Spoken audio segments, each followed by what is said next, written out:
ये देखो भाई, ये हमारा सैंपल है, सभी इसको ध्यान से देखेंगे। ठीक है, ये एक पट्टी रेडी की हुई है फ्यूजिंग पे, उसके बाद लेस लगी हुई है। फिर हमने क्या करा हुआ है, इसको उस पर वी कट लगा के और इसको सिलाई लगा के उल्टे पे से हमने सीधे पे पलटा हुआ है। ठीक है, पहले ये ऐसे भी मिलेगा तुम्हें, ये कपड़ा है पट्टी का, ये फ्यूजिंग है तुम्हारी। ठीक है, तुमने इसको फ्यूजिंग कर देनी है। फ्यूजिंग के बाद ये जो समोसा लेस है, ये इसके ऊपर ऐसे चारों तरफ लगानी है, 3 तरफ लगेगी, इधर से इधर, इधर ऐसे। ठीक है, फिर इस पर निशान लगा। वैसे मास्टर ने तो डायरेक्ट ही बनाया, सीधा मशीन पे ही रख के और इस तरह से सिलाई लगा दी, बट तुम गलतियां करोगे, मिस्टेक करोगे, तुम्हें मुश्किल भी लगेगा, तो हम चौक से मार्क करके देंगे इस वी कट का। ठीक है, तो उल्टी तरफ से तुम इसको ऐसे बनाओगे इस तरीके से, और ये फिर ऐसे पलट के ऐसे आ जाएगा। ठीक है, ये पलट के सेम ऐसे आ जाएगी, और 3 बटन लगने हैं, एक यहाँ लगेगा, एक इधर और एक इधर लास्ट में। ठीक है, और ये सिंपल गोल कटिंग होगी ऊपर से गला। ये देखो सिंपल रेप पट्टी जो तुम लगाते हो, पीछे भी मतलब यहाँ से शुरू करेंगे। पहले ये पट्टी रेडी करने के बाद हमने इसके शोल्डर जोड़ने हैं, शोल्डर जोड़ने के बाद ओवरलॉक करनी है, ओवरलॉक के बाद हमने फिर क्या करना है, ये देखो, हाँ, ये रेप पट्टी ये यहाँ से शुरू होगी, यहाँ से शुरू करोगे यहाँ ख़त्म होगी, यहाँ से करोगे तो यहाँ ख़त्म होगी।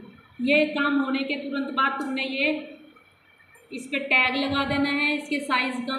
ठीक है, उसके बाद फिर ये स्लीव जो ये इस पे बाजू रेडी करनी है, बाजू के लिए ऐसे तुम्हें पट्टी दी जाएगी, उस पर पहले तुम किनारे पे ऐसे ये लेस तैयार करोगे, और ये भी उल्टे पे से सीधा, मतलब उल्टे पे जोड़ के और इधर सीधी तरफ पलट देंगे हम। ठीक है, सेम इसी तरह होगा। इस पहले एक पट्टी दी होगी, उस पट्टी पे हमने ये रेडी कर लेनी है, और फिर ये पलट करके ऐसे आ जाएगी।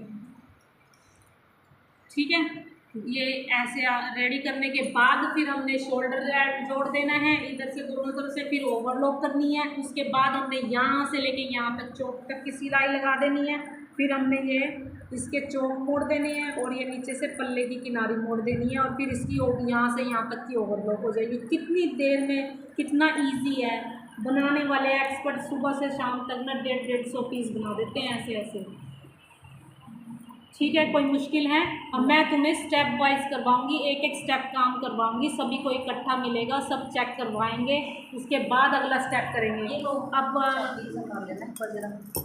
बैन वाली कुर्ती की तरह नहीं चलेगा काम, क्योंकि बैन वाली कुर्ती में तुमने फिनिशिंग नहीं करी, अब हमें और मिक्स कर दिया, हमें पता ही चला किसने कौन सी बनाई है, किसकी क्या मिस्टेक है, कुछ भी नहीं हमें पता चला, कुछ भी समझ में नहीं आया। अब सबको इकट्ठा मिलेगा काम। ठीक है, एक साथ स्टेप वाइज मिलेगा, और एक एक चीज़ चेक होगी, फिर नेक्स्ट स्टेप करवाएंगे।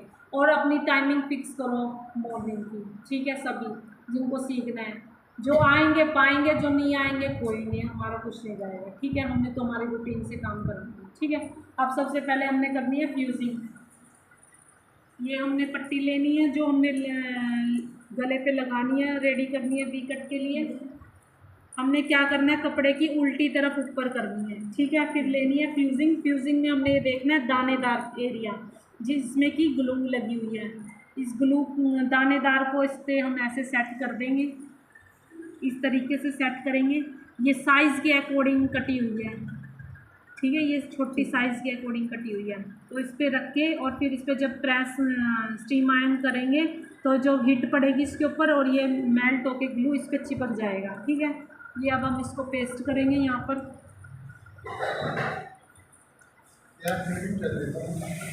सर इसकी लेंथ छोटी क्यों है?